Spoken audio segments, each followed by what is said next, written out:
Today is Wednesday, February 28th, 2024. Q&A Wednesday. This is the part of my podcast where I answer questions that come to my email inbox from around the world from listeners. That inbox is Khamadikhandi@gmail.com. So without further ado, let's get to the first question. The first question comes from Dan in Fort Myers, Florida. And Dan writes, Khamadi, is the devil real? Yes, Dan, the devil is real. The Bible tells us he's real. And the Bible also tells us, Dan, not to be ignorant of the devil's devices, of Satan's devices.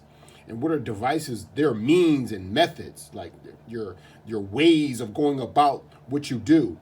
So the Bible tells us that we should not be ignorant of his devices. We should be aware of when we're in the presence of the devil or Satan, because we will know this by the actions that are taking place. Look in America. Divide and conquer is the devil's tactics. And divide and conquer is working in America in overtime. We're divided around so many lines: race, class, religion, politics, you name it. We're divided around it.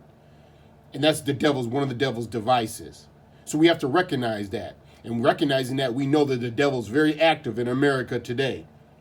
So yes, Dan, the devil is real, and learn the devil's devices.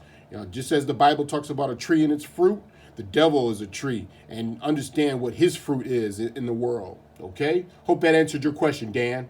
Next question. Next question comes from Sheila in Laramie, Wyoming. And Sheila writes, who should I vote for U.S. president in the next election? Sheila, don't even waste your time.